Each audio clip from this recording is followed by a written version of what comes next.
Hey, and welcome back to another Podcast Valley Sunday. I am one of your hosts, Chris Paco. And I'm your other host, Jeff Cameron. How's it been going, Jeff? It's been all right. I miss you, man. It's been a minute. It's been a long time. It's been quite a while. It's been longer than we even planned on it being. So, yeah, I think it's our longest break, except maybe the pandemic one. I'm not sure. Yeah, no, I definitely think this was our longest break for sure. But we knew what was coming, and then it's true. Then I got into a little bit of a serious bike accident. To let our listeners know, I fell off my bicycle. My chain fell off at the bottom of a hill by the water here, and I shattered my collarbone, broke my ribs, broke my finger, smashed my head really hard. It shattered my helmet, but I didn't even know I hit my head until I looked at the helmet. So wear helmets. Wear your helmets, kids. For real. We wouldn't be doing this podcast right now if I wasn't wearing a helmet. So. Oh, don't even joke. Jeez.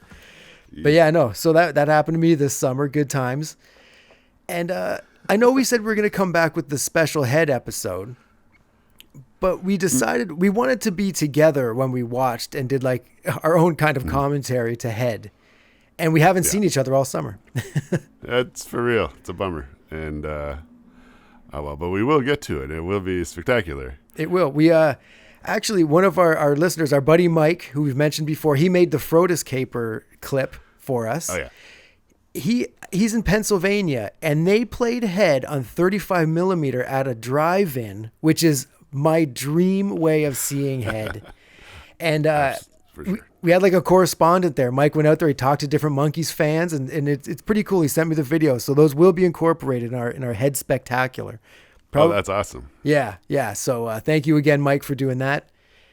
And Jeff, you want to break down what we're doing today? I've been talking nonstop. No worries. It's good to have you back.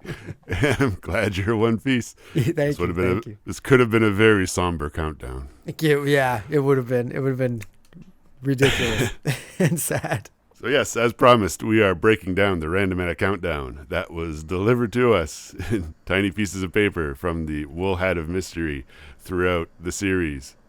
And we're going to talk about all the songs, maybe talk about what they mean to us, maybe reflect on how we felt about it at the time we pulled it. Maybe our opinion has changed. But we'll also look at the numbers behind the countdown, where we've kind of generated this data set, and we're going to see what these numbers say about what these songs mean to us. This part we'll only do about once or twice a show. To kick off this countdown, we're starting way at the back, a.k.a. the ultimate Jellies. Therefore, for this first 20 songs, we're going to flip the script and count our way up to our least favorite tune. Yeah, it's like a literal countdown. Like we're have the 20 and we're going down to the bottom, just so we don't start at the very bottom, because, why not? This is just kind of a more fun way of doing it. We're going to count, and it's going to bring us down. Yeah, exactly. And I want to say before, we might dig into these songs quite a bit. I don't want anybody to think we're like Monkee haters just because these songs are at the bottom. But it's more fun to, if they're at the bottom, you got to point out why they're at the bottom. You don't want to be like, it was a good try though, but okay, it's next song. It's like, no, you want to be like, this is how this song makes me feel inside. And it's terrible. So bear with us. And we're going to talk about the numbers behind these songs throughout our countdown episodes. For instance, we could treat each song like a golf score. Like our song at number 1 has a score of 1, and the higher the number, the worse the song is. For example, by the numbers, our favorite album, and this is not a spoiler, is the Head soundtrack, mostly because there's only 7 real songs on it, and the songs dominate our top 20. There is a single, an A-side and a B-side, that we're going to talk about later. The golf score of Head, the album, is 268. The golf score of a single that we're going to talk about is 324. 2 songs, an A-side and a B-side, have a score of 324. And you're going to find out which ones later on today here at Podcast Valley Sunday. That's amazing. Yeah, there's definitely stinkers. I think the stinker album for us is obvious as well, but we'll find out as we plow through this. Absolutely. So gonna be a trip. Yeah, definitely. So wait, what is that I hear? There it is. You've heard of wool hats, haven't you? It's Mike's hat. It's knitted. Oh yeah, oh yeah. Sweet sound to my ears. We're starting here at 148. The song is "It's Got to Be Love." It's from the duo album Changes, essentially, where the two guys don't even want to look at each other on the cover. That's right. And so here's a little blast if you need to refresh yourself with "It's Got to Be Love." But it feels like love, makes me realize love, and it tastes just like it's got to be love. So it's got to be love. For me, from the very beginning with the plinky plunky piano, it sets the tone, and the tone is deaf. Like this song. It's like, if you're not super familiar with the Changes album, the whole Changes album sounds like this to you. Yeah, it's true. And this is written by a guy named Neil Goldberg, who thought that the concept of "if it walks like a duck and talks like a duck" was so catchy, he decided to make a pop song out of it. That's the thing, and it just kind of circles around itself. You know what I mean? It doesn't really get anywhere. You're not stoked to hear the next part. Even some things, like when it gets to the bridge, like, oh, the bridge is at least kind of cool. And this one is just like Melba toast. Like, it's just like dry, and it gets the job done if you're calling it a song, but it's not going to sustain you for very long, I think. There's going to be a lot of faint praise in this episode, let me tell you. Very faint. You can barely hear it. Just a note as to how this song came up on Podcast Valley Sunday. We pulled it episode 20, and it was our first song to have the Wool Hat of Mystery jingle attached to it. Ooh, see, that gives it more clout than anything in this song, I'd say. The most noteworthy thing about it. Yeah, but for real, I don't have a whole lot to even say about this song, because it is just kind of like, is what it is. You know what I mean? And there it is, number 148, It's Got to Be Love from Changes. Up next, at number 149, we have Don't Wait For Me from Instant Replay that we pulled in episode 5 during our first weekend of recording Podcast Valley Sunday. Don't wait for me, I'll be a long time coming, unless by then you have told me something that shows how much you care. So for me, this song, super country, like dripping in countryness, which isn't always a bad thing, but in this case it is. It's just, again, like, it's cool. What Kirshner would say, him and the New York division of the Monkees music machine would be like, lay off the twang. Sending the messages back to LA. Lay off the twang, Nesmith. This is what he's talking about. And there's sad twang and there's extreme twang. And this is more in the sad twang bucket. This is extremely sad twang. This puts them together. And again, it just kind of moves around itself. And I think because of, like, I'm not a big fan of country music. And I think because this is so country music, it kind of right away puts like a wet blanket on a good time. So I'm not a super big fan. And when we pulled this in episode 5, Paco deployed some of his tremendous slide guitar work. It's the very first national band, like if I ever get to Saginaw again. Yeah, that like kind of super country, extra country with the slide guitar.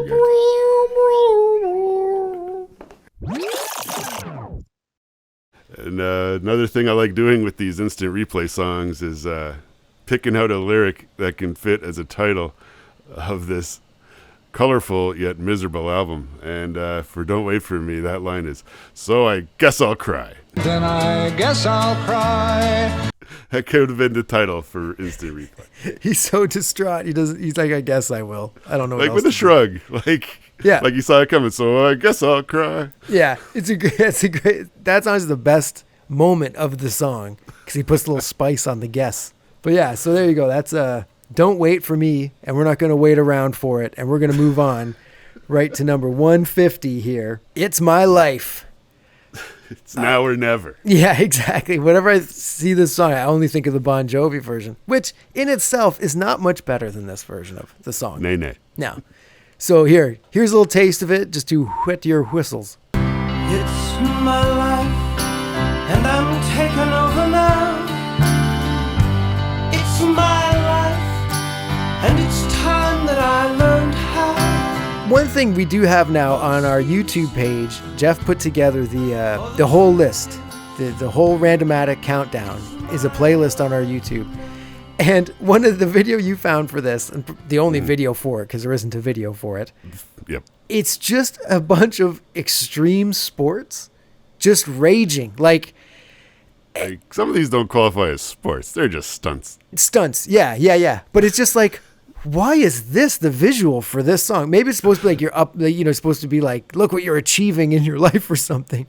But man. an interview with Mickey would be cool, or someone like Andrew Sandoval. But I'd like to sit down with a guy who's a fan of late era Monkees and also into extreme stunts. Yeah, exactly. But this video is like reheated spaghetti. Like, I'm just not into it. Like, some people might like it. It's not for me. Yeah, and the tune itself is like Mickey Sinatra. Yeah, and Mickey sings the hell out of it. Oh, absolutely. You can't he knock means the vocal it as performance. usual. Yeah. Oh yeah. But in fact, we pulled this in episode 31, which turned out is one of our episodes that we refer to as a jelly spree. Yeah, it was a tough episode, and this is a tough song. It's very slow and doesn't really go anywhere. I see what they were trying to hit with it, but not for me. Not for me, this song.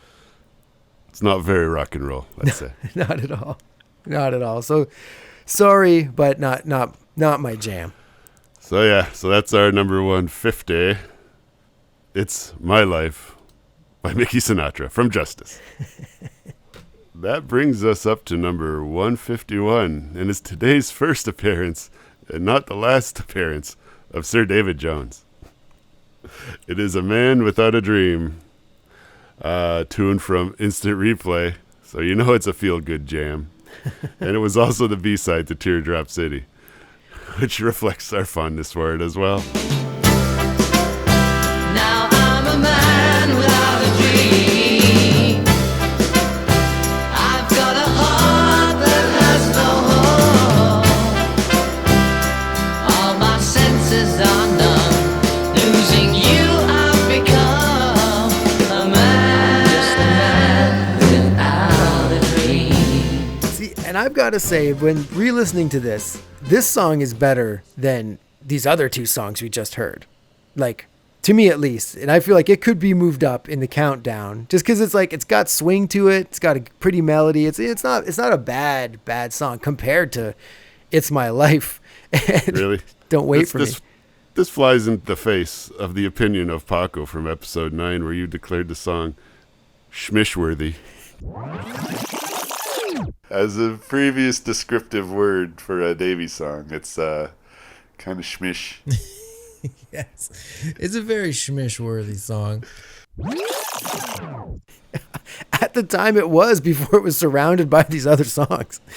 Like, and I'm not saying this should be top 10. I'm not, move over Door into Summer. I'm just saying it's not as bad as its placement indicates, I feel. It's true. And it is a Goffin and King tune, so it's written by the pros. In fact, it is the lowest of the 10 Goffin and King songs that appear in the countdown. Understandable. Yeah. That's what I say. Again, it's not a great song, but compared to these other ones, it's much better than they are, I think. Fair enough, Paco. Fair enough. All right. So that'll bring us now to number 152. One that hits you right in the gnomes. Teeny Tiny Gnome. Kick stones on an old dirt road, feeling dejected and all alone. When I looked up ahead, thought my mind I'd blown. On a giant toadstool sat a teeny tiny gnome. Now, you don't feel similarly about this one, that you do as Man Without a Dream by any chance, do you? No, not at all. See, this song fakes you out with the cool organ intro and then rips the rug out from underneath you and sends you down a sugary sweet hole that instantly gives you diabetes and your leg gets amputated. Like, you know. Is it the shadoink thing? There's the shadoink. That should be the name of the song because it's terrible. But the guitar solo is from another planet, and it's another song entirely, and is awesome.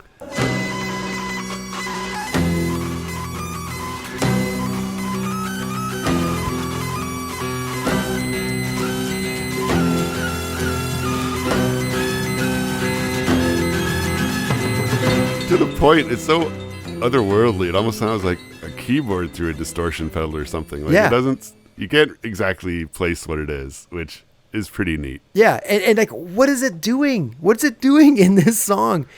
It's a gem of a moment in this song of garbage. And so most people wouldn't even get to that point of the song, I feel. Like, if the song comes on, I had totally forgotten about that guitar solo till we pulled it and I listened to the song. Well, we didn't pull it, we chose it.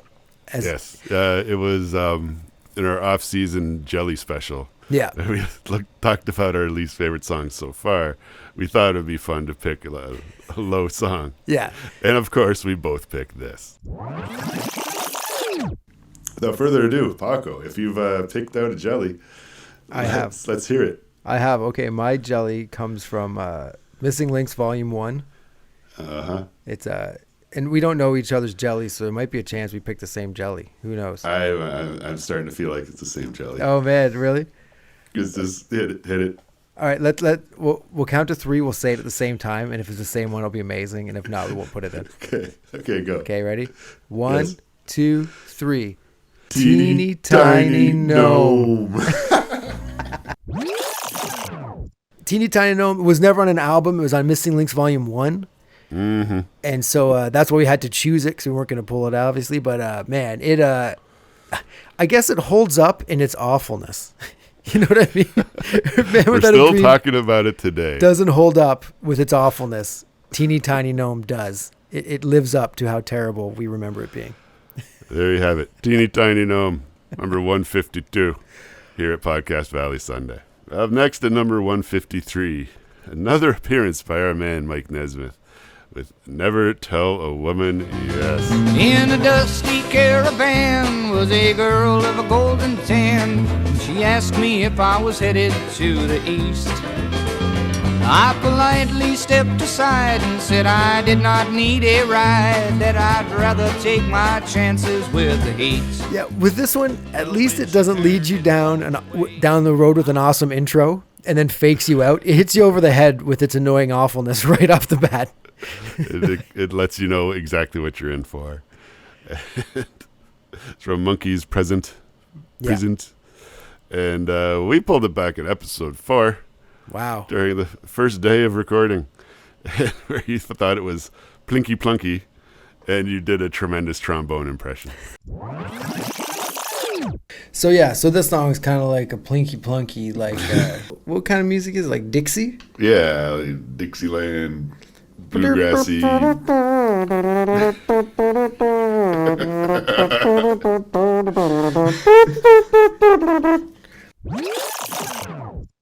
And it turns out episode 4 was also a bit of a jelly spree. Right off the bat. There's another episode 4 song coming up. But yeah, man, there were some days on the show where all 3 of these songs ended up in like triple digits. Yeah, those were tough days. That's what qualifies as a jelly spree. Absolutely. Yeah. Like, this entire song is like a cheese grater on my eardrums and my taste for music. Like, I'm just not into it. Like, I like that it's kind of a story. Like, if we're pulling it, maybe we should try to pull one positive thing from all these songs if we can. But, we're trying real hard, man. Yeah, but it's kind of a story. You know what I mean? It's kind of got that, Paul's Boutique kind of vibe of telling you a story in the song. Ahead of its time. But other than that, here we go. It's not my jam. Those hip-hop pioneers at the Monkees at it again. Bro, you got samples used from them for 2 number 1 songs. Yeah, okay. Man, Mary Mary and Mr. Dabalina. And then Sorry, come right I from the pulled Monkees. Paco's string again, folks. I'm sorry. But if you think about it, you would never think any Monkees song would have worked its way into hip hop and then became a big hit. And somehow 2 songs did it. I think it's just song and a half. indicative of their across-the-board appeal. It's true. It really is. Which brings us now to song 154. I Just Can't Get Her Off of My Mind. 'Cause she walks by every day about this time,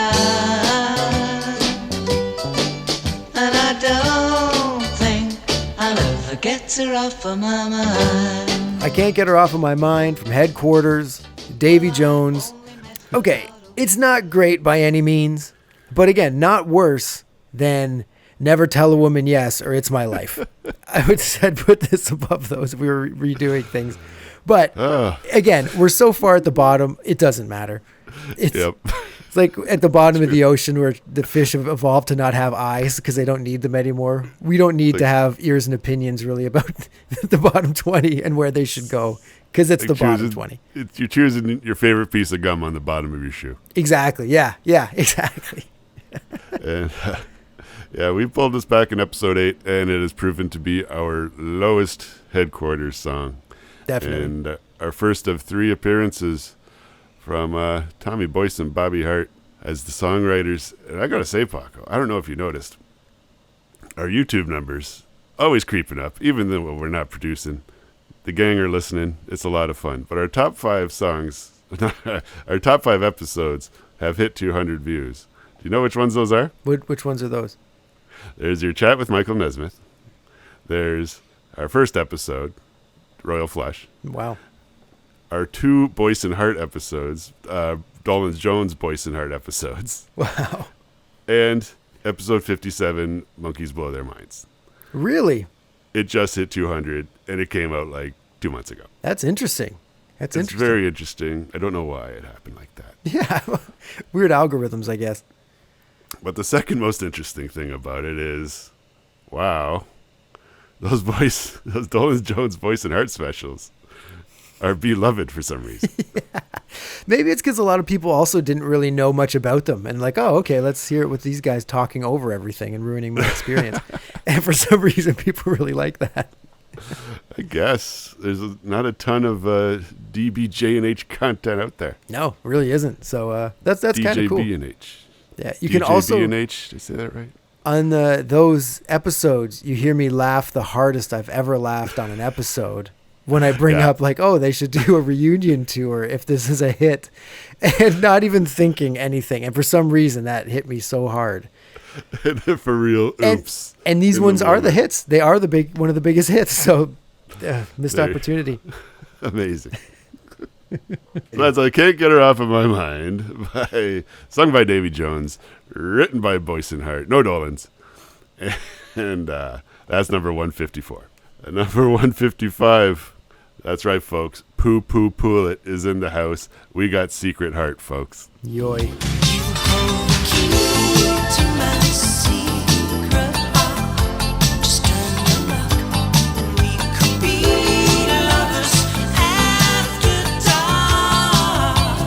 Secret Heart, or is it Sacred Heart? Secret Heart.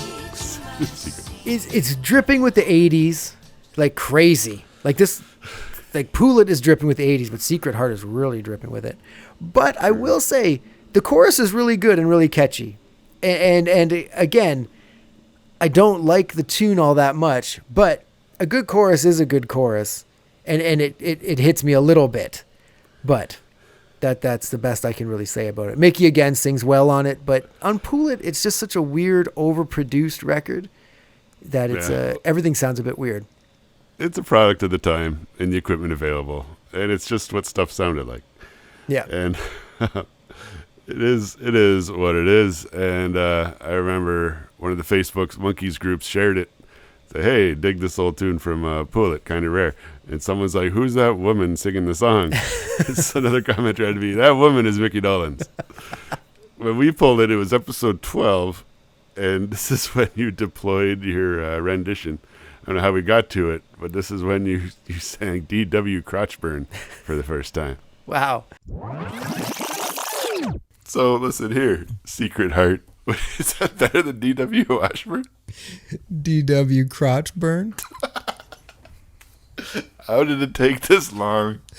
What I just thought of right now, I thought that exact thing. Like, how have we never called this song DW crotch burn? Were you laughing at it before you said it? So yeah, so say Secret Heart, Pool It. It's definitely a Pool It song. You would never hear the song and think it was on another album. You're like, oh, is this on Headquarters? Like, no, never. Never. No, that's a laugh. And speaking of laugh, at number 156, we've got Laugh. Laugh when you lose all your money. Oh, you can't find your shoes to cover your feet. I guess it's a fine song, I suppose. But it's so early Monkees that kind of works against it. It feels like it's written by people who are trying to write this kind of song, like a 60s, garage bandy song when they've never heard it. They live in an apartment. They don't know what a garage is. And they write Laugh because they think, yeah, like this is what the kids are into. And it just reeks of that. And I'm not into it. You're not laughing. No. I don't know. How do you feel about Laugh? It is what it is. And we pulled it on our first day of doing the countdown back in episode 2. And I think it appeared shortly after in the boxing episode there, right? Yeah. Where it was the Eye of the Tiger of 1966. Yeah, exactly. Like, what the heck? Maybe even that's what kind of ruined it a little bit, is that it's improperly used in the show as well. I suppose. Might be onto something there. But yeah. And at the time we said it's a song with not much to say, nor we about it. Yeah. And it's one of 4 songs on our countdown with a 5-letter name. There you go. Drink for that if that's on your bingo card. Yeah. That's a tough one to hit. So that's it, folks. Laugh lands at 156 on the Randomatic Countdown here at Podcast Valley Sunday. Up next, number 157, we got Unlucky Stars from the Justice album. Unlucky stars are in my sky. Which we gave a two-word review back when we pulled it. Unlucky ears. Exactly. I was going to say unlucky listeners. Like, okay, it's like a goofy blues shuffle that really has no place on a Monkees album. And not that they shouldn't do the blues, but they're not a blues band. And like, I don't understand why this specific song ever happened. Like, maybe because it was in the 90s or something. And like, let's try this. Like, they're trying everything, I guess.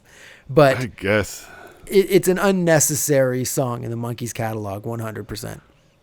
it's true. And you see it like in 33 1/3 and on Dolan Jones' Boyce and Heart, the album. Like, they always do some, like a throwback thing, like something extra 50s. Yeah. Because they probably dig that music. But they don't need to. They don't have to. Maybe they want to. But Yeah. nah, I can't imagine tons of listeners are dying to hear it. Exactly. Like, I don't know, maybe what you could have when you put on Justice and the song came up, like, oh, cool, look, they're doing blues. Like, they've never done that before. Let's check, okay, interesting. But really, it just kind of chops the album up. And an album that was uneven and weird to begin with, which is Justice. This song sticks out as even more uneven and even more weird than the album as a whole. So, yeah, I think it's where it belongs, I'd say. Yeah. No argument here from Paco. Or me. Yeah, exactly. No, from anybody. If you love this song, like, hit us up. Let us know why. Like, we're not being like, what's wrong with you? It's just like, I'd love to know a Monkees fan who's like, man, Unlucky Stars, that is the jam for me. I'm You like, word put up. unlucky stars behind Laugh? How dare you? Exactly. Okay, so here we are. We're here at number 158, and a song that I swear could be bottom 5, bottom 3 even. Somehow it snuck out. We're talking about Ladies Aid Society from the Monkees Present. With Ladies Aid Society, and we're really a great bunch of girls. With Ladies Aid Society.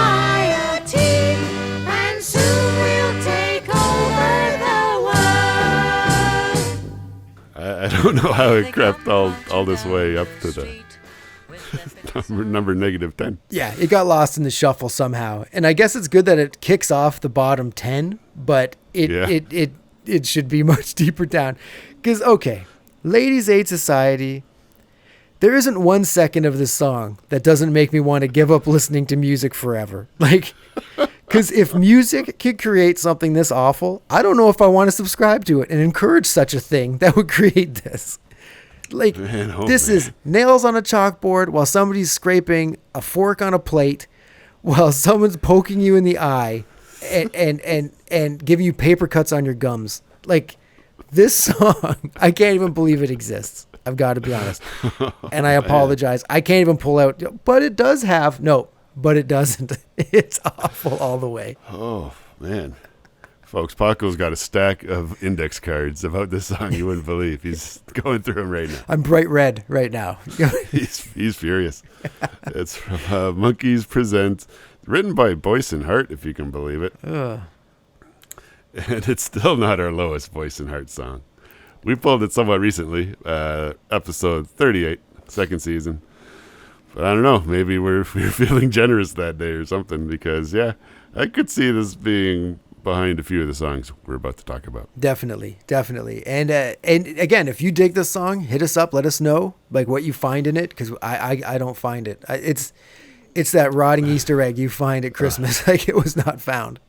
Imagine loving this song and then like going to modern day Monkees shows and they don't play it and you're like, oh, geez, maybe next time. The balls on them to not play Ladies Aid Society. Yeah. It would be interesting that this was a song that got you into the Monkees somehow. You know what I mean? And you're just like, you hear everything else like, man, nothing is quite like Ladies Aid Society though. Oh, it's like, man. You are correct, but not a bad thing. Yeah. But anyway, I can't find anything I like about this song, to be honest.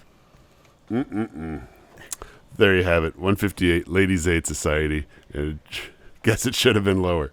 159 is It's Not Too Late from Justice. It's not too late to turn this ship around, sailing to the wind, my love, before we run aground. It's not Our listeners, if they've been paying attention, they will not be surprised that our entire bottom 10 is Davey songs, with one exception. Which is a shame. And again, we don't dislike Davey. It's the kind of songs he would sing I don't like. You know what I mean? Yeah, it's true. His songs are not for us. Yeah. And one thing I will say with this is the Davey Mickey harmony on the second verse is awesome. Like the way their voices work together is always awesome, perfect, fantastic. But it's just this song is just one of those slogs. Like, oh gosh. There is that genre of Monkees song. It seems to be like a later Monkees thing where like a we're in this together kind of song where they sing together and it sounds cool and it's about, let's do this. And this is one of them and it's I don't know. Bit too earnest. I don't know. Yeah. This song, it's very flamboyant and very pompous. And I feel that's what works against it for me. Just not. Fair enough, Paco. Yeah. And in the video, it's like images of Davey, like older Davey, like singing with like full out, mouth wide open, hand in the sky. And that's exactly what the song makes you think about when you hear it. Oh, yeah. So at number 160, we've got It's Nice to Be With You. Showing me the sun, and now it's shining through. It's nice to be with you.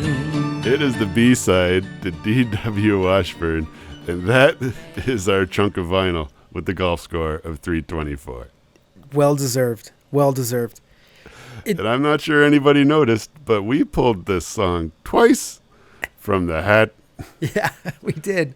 And it seemed like nobody noticed, not even ourselves, because it's just one of those interchangeable Davey and the Strings and Horns songs. Exactly.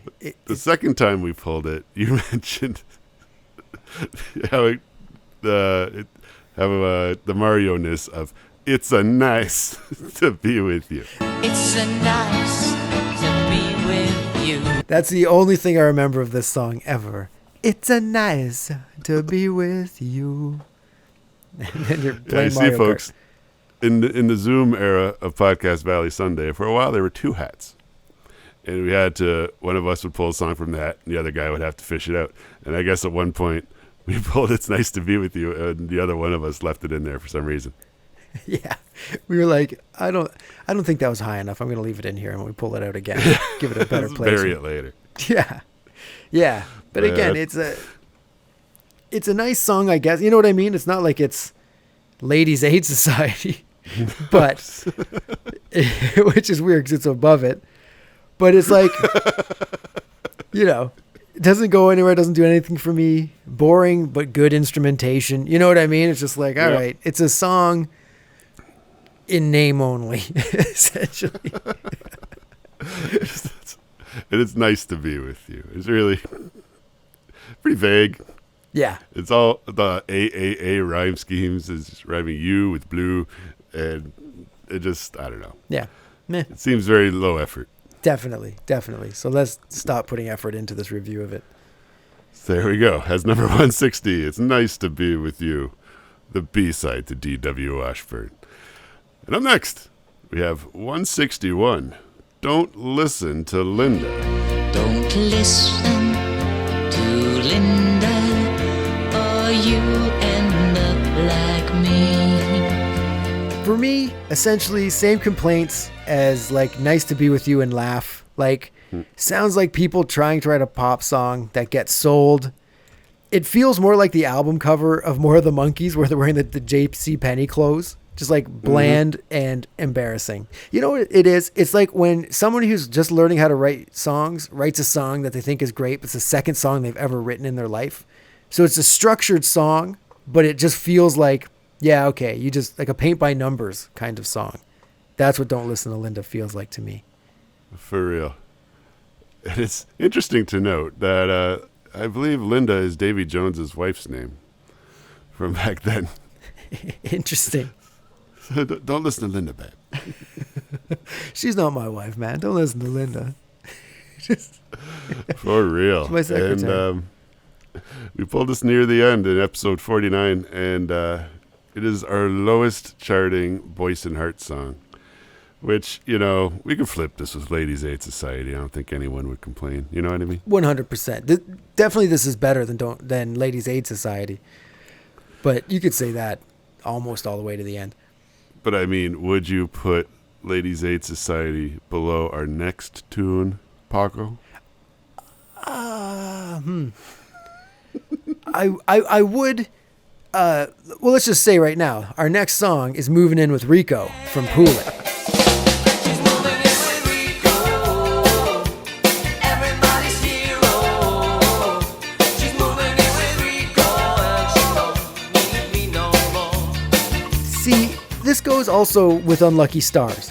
You know what I mean? Like, Yeah. why are the Monkees playing reggae music?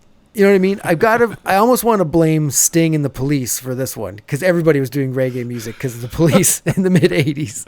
And I think that's where this came from. But I could probably listen to this song more than I could listen to Ladies Aid Society. Oh, man. But the Police broke up like 3 years before this. So, like, striking when the iron is way cold. Yeah. It's almost like you could hear the song playing poolside on Weekend at Bernie's 3 or something like that. Yes, absolutely. That's kind of the vibe it gives me. And it's got this weird thing in the pre-chorus where it's like in 4/4 time, but then there's just a half bar, like a 2-beat thing, and then it goes into it makes the song sound defective. Yeah. Every time, like something weird happened that wasn't skipped or supposed to be something. there, and it made the final cut because Yeah. nobody cared. Oh, She'd always like to be my friend. What could I say? And I remember when we pulled this in episode 44, I said, she's moving in with Rico. And Paco said, and I'm moving out of this podcast.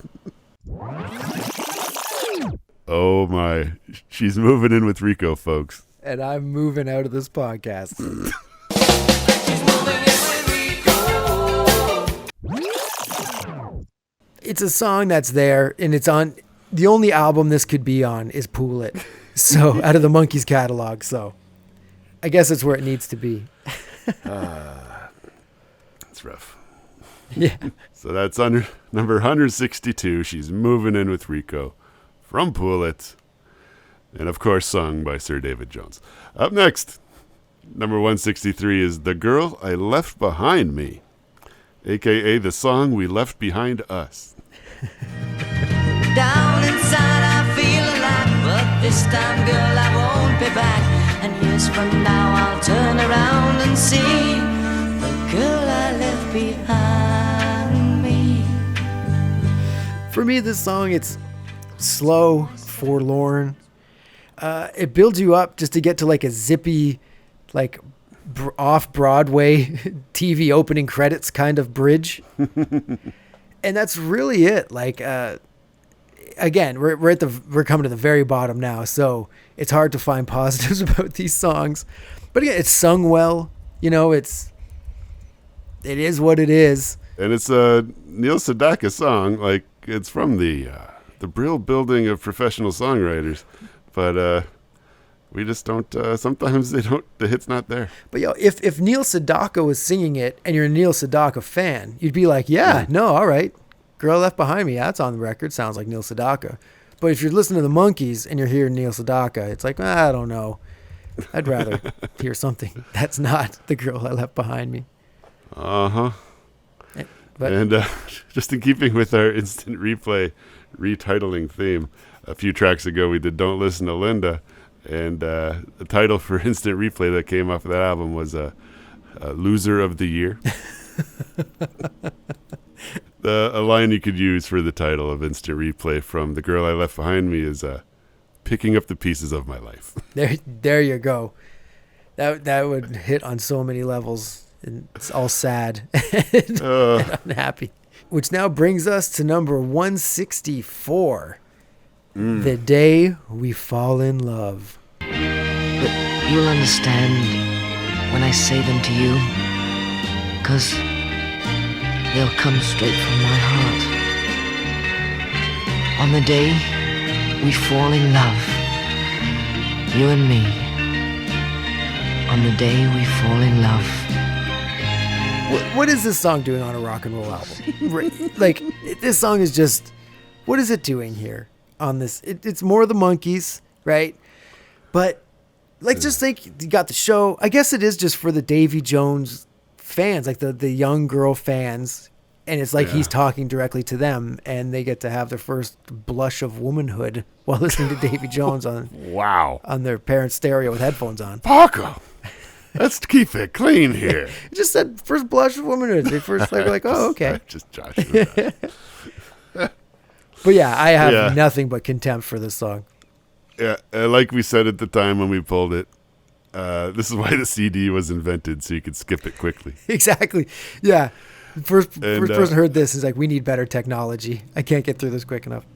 And when we were first talking about doing all this and doing a countdown and the whole thing, and this is one of the ones we knew would be way at the back. Again, Podcastradamus. We knew what was coming. No dude. That's about all we need to say about that. For real. There's not much you can else say about that we hadn't said when we pulled it anyway. Just garbage. So up next, at number 165, we have a long-distance dedication to my cousin, Chris the Kid Paco. And he writes, CJ, I want to hear my favorite song of all time. You know it, D.W. Washburn. I heard a sweet boy say, D.W. Washburn. I heard a sweet voice say, D.W. Washburn. this is your lucky day.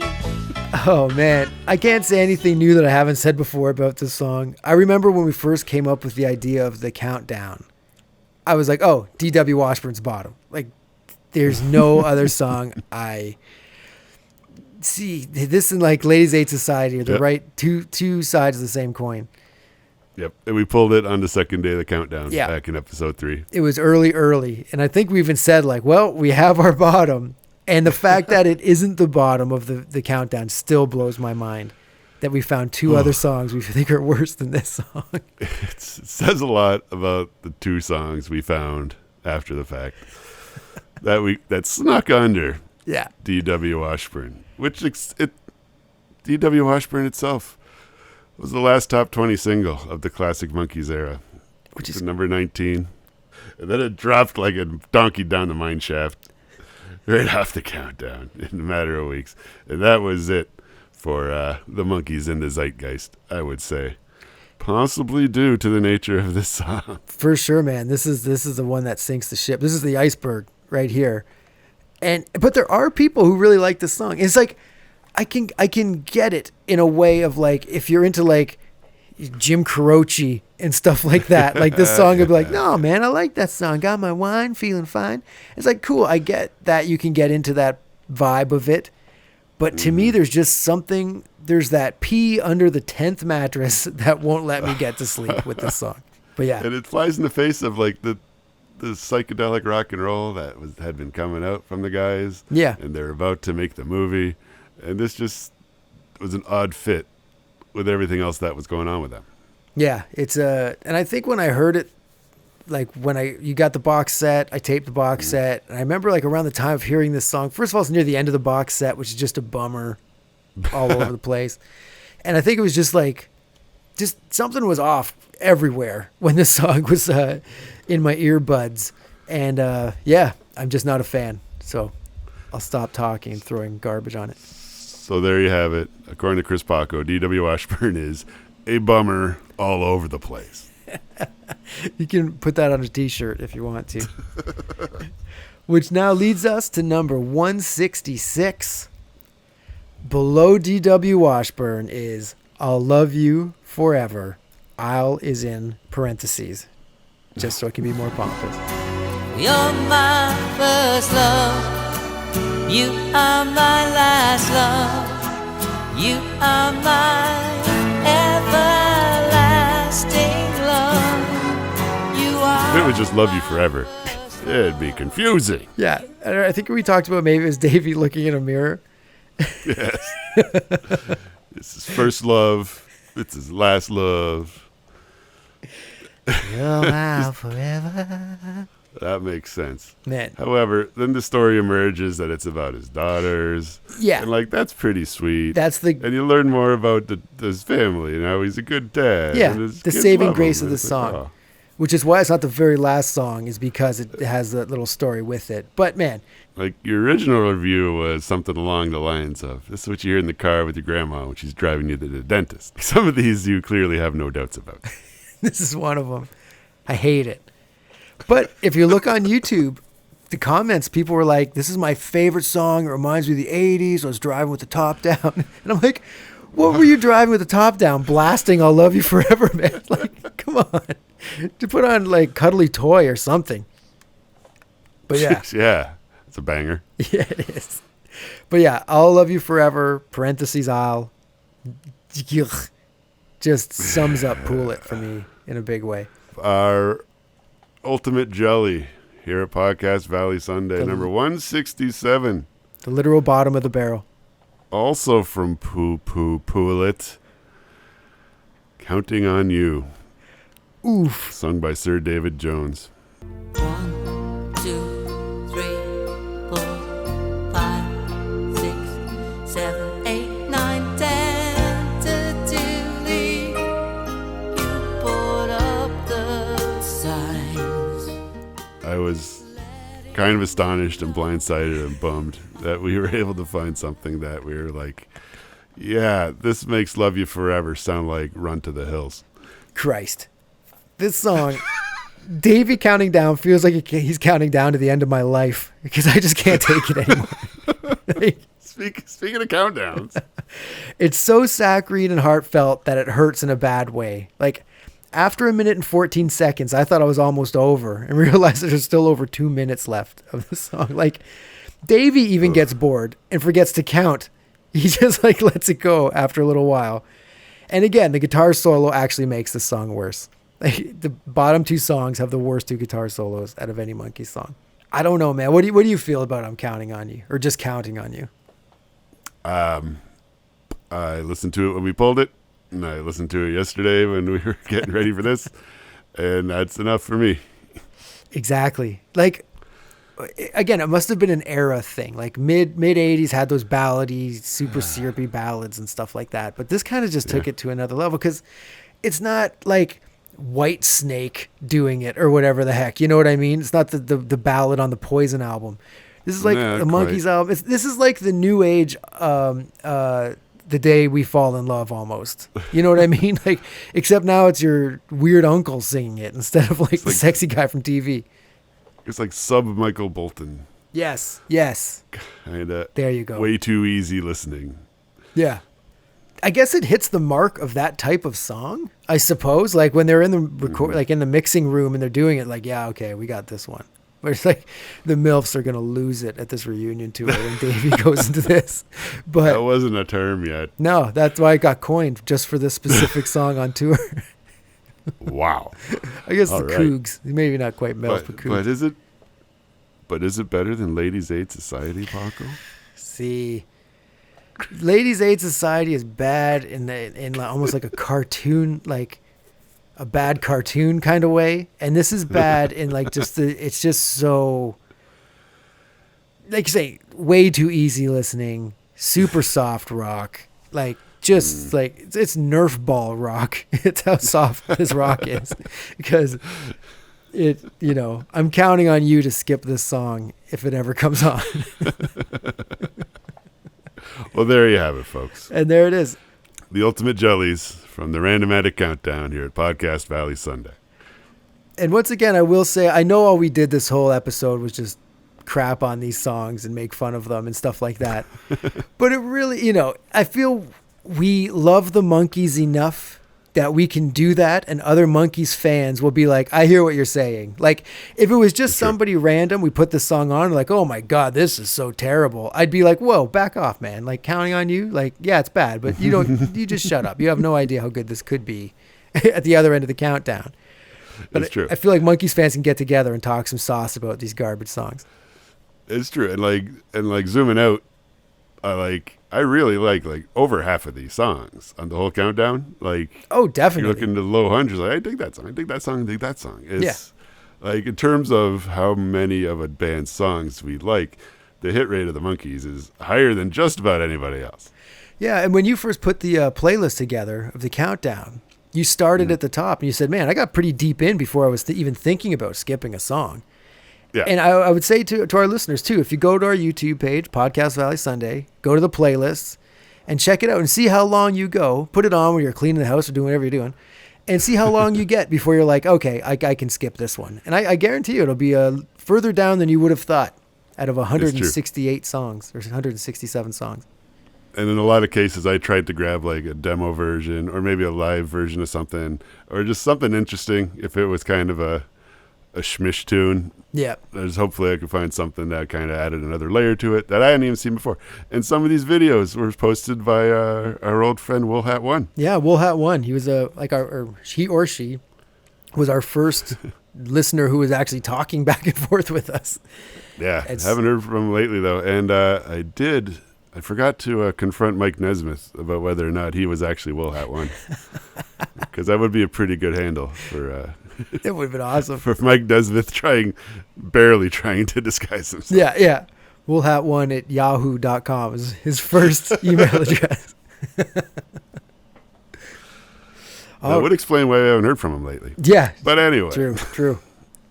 But okay, so that is the bottom 20. We are going to be back with the next chunk of 20, and we're going to do that all the way through up to number 1. Yeah, buddy. It's going to be fun. Yeah, it's going to be a good time. You got a bunch of new shows coming out, and we are going to be getting together for the head special. And the head special might be we've talked about like breaking it down, how we've done the episodes, doing it that way, like we did 33 1/3, but then also doing like a running commentary of it while it's going. And I honestly like both of those ideas. And because it's our podcast, we're going to probably do both. You're darn right. Yeah, it's going to be great. Would it be great if we sent our commentary to Rhino and they stuck a track on there next time they put it out? That would be smart. Could you imagine? Put it on the Magic Lock. Exactly. On the 4K version of Head. Tremendous. All right, everyone. So, from me, Paco, And me, Jeff. have yourselves a Monkees little evening. Thank you. Bye-bye.